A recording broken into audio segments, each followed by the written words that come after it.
আজি আপোনালোকলৈ লৈ আহিছো মই এটা নতুন ইউনিক ৰেচিপিটো হৈছে এনেকে কেটেলা পহুৰ আজি মই আপোনালোকক বনাই দেখুৱাম একদম সিম্পল ৰেচিপি বেছি কষ্টৰ ৰেচিপি নহয় দেখিবলৈ কিন্তু কষ্ট কিন্তু বেছি কষ্ট নহয় আৰু মোৰ এই ৰেচিপিটো আপোনালোকে সম্পূৰ্ণ চাব আৰু চালে গম পাব মই আজি এই কেটেলা পহু কেনেকৈ বনাইছো আৰু সম্পূৰ্ণ চাব চাই যদি ভাল লাগে এটা লাইক কৰিব আৰু লগতে এটা সাবস্ক্ৰাইব কৰিব আহক এটা বেছি দেৰি নকৰি আমি এই কেটেলা পহু ৰেচিপিটো আৰম্ভ কৰো ৰেচিপিটো বনাবৰ কাৰণে মই এনেকৈ এটা চৰিয়া লৈ লৈছো চৰিয়াত মই এটা ডিম এনেকৈ ভাঙি লৈছো আৰু দি আছো মই এনেকৈ ৰিফাইন তেল মই 3 চামুচ জোখত দি লৈছো আৰু দি আছো মই এনেকৈ চেনি 1 চামুচ এতিয়া এই তিনটা বস্তু মই একেলগে ধুনিয়াকে মানে হেৰি কৰি লম মিক্স কৰি লম তেল চেনি আৰু এনেকৈ কণীখিনি ভালকৈ মিক্স কৰি মই এখিনি লৈ লৈছো দি আছো মই এনেকৈ এই জোখত মই আঢ়ৈ বাটি মই ময়দা লৈ লম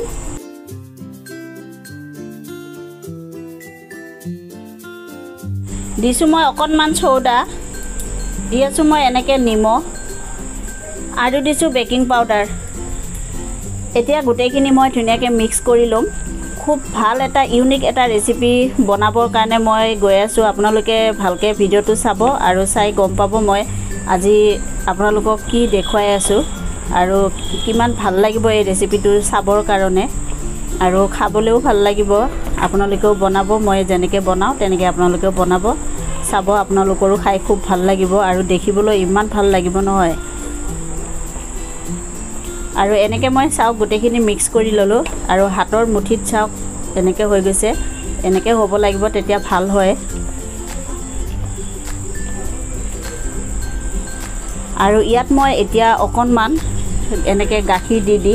মই এখিনি সানি লম আপোনালোকে ইয়াত পানীও ব্যৱহাৰ কৰিব পাৰিব কিন্তু গাখীৰ দি সানিলে মানে কি হয় খুব ভাল হয় খাবৰ কাৰণে এনেকৈ চাওক মই একদম ভালকৈ সানি ললো ধুনিয়া আটা খানাৰ নিচিনা এখিনিও খানি ললো এখিনি মই থৈ দিম এতিয়া সাইডত আৰু এই ময়দা যে খানি থলো তাৰ ভিতৰত দিবৰ কাৰণে মই এটা পুৰ বনাম তাৰ কাৰণে মই এনেকৈ আলু লৈ লৈছো আলু মই এনেকৈ গ্ৰেট কৰি লৈছো আৰু মই কণী লৈ আছো এনেকৈ দুটা কণীখিনিও মই এনেকৈ গ্ৰেট কৰি লৈছো দি আছো মই এনেকৈ সৰু সৰুকৈ পিয়াজ কাটি লৈছিলো পিয়াজখিনি মই দি লৈছো ইয়াত আৰু দিছো পেপসিকাম দিছো বিলাহী আৰু দিছো ধনিয়াৰ পাত আদা আৰু নহৰু মেগী মছলা চাট মছলা দিছো মই গোলমৰিচৰ গুড়ি অকণমান দিছো নিমখ আৰু দিছো এনেকৈ জিৰা গুড়ি টমেটো সস চেনি আৰু দিছো লাষ্টত একেবাৰে লাষ্টত দিছো নেমুৰ ৰস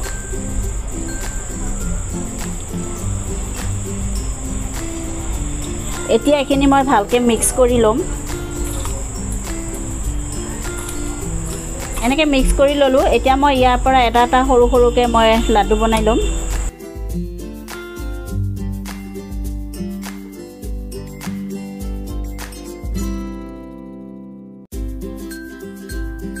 এনেকৈ মই লাডুকিটা বনাই ললো চাওক এইটা মই এতিয়া থৈ দিছো সাইডত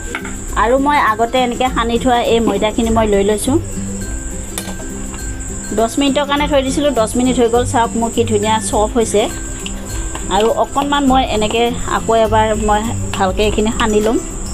এনেকৈ মই দীঘলকৈ ললো চাওক আৰু মই এতিয়া সমান সমানকৈ ইয়াৰ লেচিকিটা মানে গুচিকিটা কাটি লম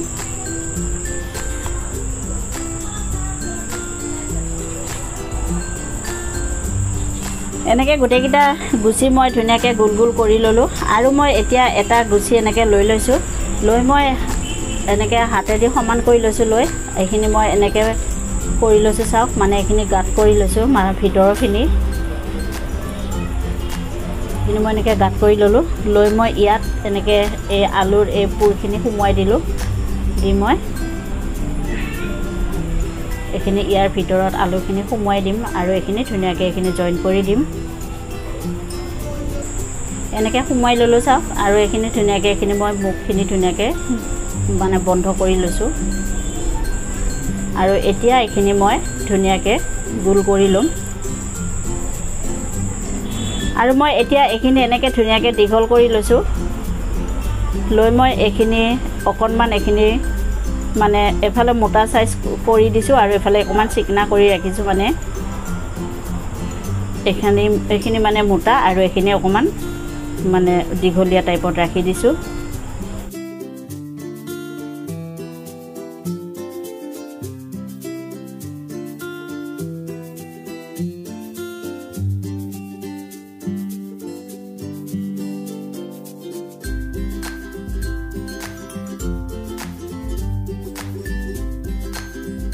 এনেকৈ কৰি ল'লোঁ আৰু মই এতিয়া এইখিনি এনেকৈ মুখখন দি মই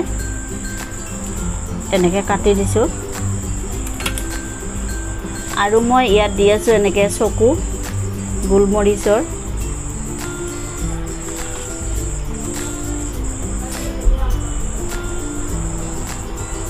এনেকৈ বনাই ল'লোঁ চাওক একদম লাগিছেনে ধুনীয়া দেখিব আপোনালোকৰ বাৰু এইটো কি বুলি কয় মই নাজানো মই কিন্তু এনে শহাবও কৈছোঁ ঠিক কিন্তু আপোনালোকে এইটো কি বুলি কয় মই নাজানো কণ্টক্ৰামৰ নিচিনাও লাগিছে দেখিবলৈ আৰু এনেকৈ মই বনাই থৈ দিছোঁ আৰু এটা মই বনাই দেখুৱাই আছোঁ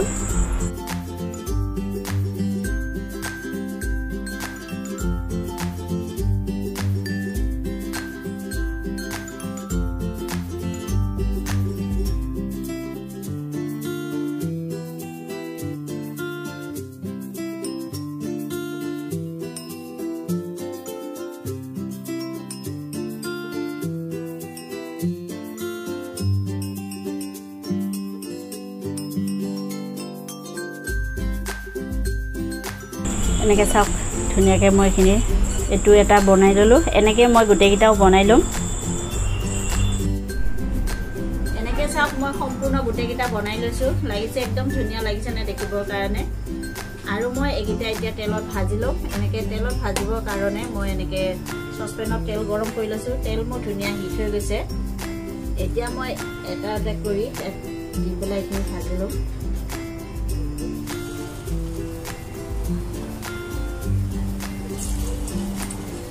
তেলখিনি ধুনীয়া হিট কৰিব লাগিব তেতিয়া মানে পটকৈ হৈ যাব ভজা এতিয়া মই এনেকৈ ওপৰৰ ফালে এনেকৈ তেল দি দি মই এইকেইটা ধুনীয়াকৈ ভাজি ল'ম দেখিলেনে আজি মই একদম চিম্পুলভাৱে আপোনালোকক বনাই দেখুৱালোঁ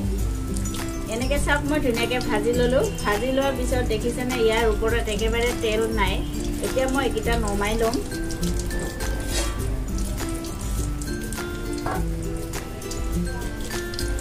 ভজাৰ পিছত আৰু দেখিবৰ কাৰণে আৰু ধুনীয়া হৈ গৈছে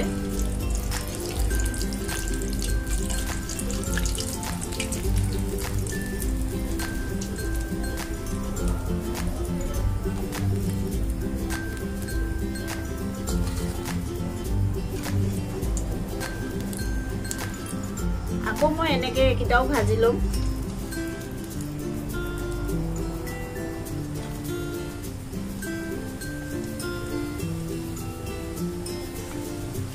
এনেকৈ এইকেইটাও ভাজি লৈছোঁ চাওক দেখিবলৈ একদম ধুনীয়া হৈছে এনেকৈ মই এইকেইটাও নমাই ল'ম ভাজোঁতে বেছি সময় নালাগে তেলখিনি ধুনীয়াকৈ গৰম কৰি ল'ব আৰু লোৱাৰ পিছত এইখিনি ধুনীয়াকৈ ভাজি ল'ব আৰু এই তেলতে গোটেইকেইটাও মই ভাজি ল'ম এনেকৈ চাওক মই ধুনীয়াকৈ সজাই আপোনালোকক দেখুৱালোঁ গোটেইকেইটা ভাজি পেলাই আৰু দেখিবলৈ একদম ধুনীয়া হৈছে চাওক ইয়াৰ গাৰ ওপৰত একেবাৰে তেল নাই দেখিছে আৰু এইটো খালে কাৰো মানে প্ৰব্লেম নহয় এনেকৈ তেল নোহোৱা বস্তু যিহেতু আৰু মই এইটো বনাইছোঁ কেটেলা পহু আপোনালোকে এনেকৈ বনাব মই আজি যেনেকৈ ভিডিঅ'টো বনাই দেখুৱালোঁ আপোনালোকে এনেকৈ বনাব আৰু বনাই খাব খাই খুব ভাল পাব মই এই ৰেচিপিটো বনালোঁ বনাই কেনেকৈ হৈছে খাবৰ কাৰণে মই আজি মোৰ দেউৰক দিছোঁ আপোনালোকে চাব চাই দেউৰে ক'ব কেনেকৈ হৈছে খাই পেলাই আপোনালোকে চাওক মোৰ দেউৰে খাই দেখুৱাই আছে আপোনালোকক আজি আমাৰ আৰু এটা নতুন ৰেচিপিলৈ আহিছোঁ এইটো আমাৰ বৌ বনাইছে এইটো হ'লগৈ আপোনাৰ কেটলা পহুৰ ৰেচিপি এটা এইটো বঢ়িয়া দেখাত বৰ ধুনীয়া হৈছে এতিয়া খাই কেনেকুৱা হৈছে এইটো মই আপোনালোকক জনাম বস্তুটো দেখাতো বহুত ধুনীয়া একদম পুৰা কেটলা পোহৰ নিচিনা হৈছে একদম মুখখন পুৰা ধুনীয়া তেনেকুৱাই আছে আৰু যদি ৰেচিপিটো খাই আপোনালোকৰ ভাল লাগে এটা লাইক কৰিব কমেণ্ট কৰিব এটা ছাবস্ক্ৰাইব কৰি দিব বহুত ধুনীয়া হৈছে এইটো মই খাই চাম খাই কিনে দেখুৱাম এইটো খালে আকৌ আপোনাৰ চচ লাগিব চচেদি আপুনি খাই চাব পাৰে এইটো মই এতিয়া দেখুৱাম আপোনাক চচেদি খাই বস্তুটো কেনেকুৱা হয় ইয়াত আকৌ আপোনাৰ কণী দিয়া আছে কণীটো দি বনাইছে বঢ়িয়া একদম ভাল লাগিছে ৰেচিপিটো খাই ভাল লাগিছে তাতে কণী আছে ময়দা আছে বাকী বহুত কিবা কিবি বস্তু আছে চব্জি দিয়া আছে ভিতৰত একদম বঢ়িয়া বঢ়িয়া ৰেচিপি এইটো আপোনালোকে ঘৰত বনাই খাব পাৰে ঘৰত বনাই খাই চাব কেনেকৈ হয় ক'ব লাইক কৰিব কমেণ্ট কৰিব শ্বেয়াৰ কৰিব থেংক ইউ বঢ়িয়া আৰু মোৰ এই ৰেচিপিটো আপোনালোকৰ কেনেকৈ লাগিছে মোক কমেণ্ট কৰি জনাব আৰু ভাল লাগিলে এটা ছাবস্ক্ৰাইব কৰিবলৈ একেবাৰে নাপাহৰিব কাৰণ মোৰ মেহনতৰ ৰেচিপি হয় আৰু মোৰ এই ৰেচিপিটো চাই যদি ভাল লাগে আপোনালোকে এটা লাইক কৰি দিব আৰু প্লিজ সকলোৰে লগত মোৰ এই ৰেচিপিটো বেছিকৈ শ্বেয়াৰ কৰিব আকৌ মই নতুন ৰেচিপি লৈ আপোনালোকৰ ওচৰলৈ আহিম আজিলৈ ইমানতে ধন্যবাদ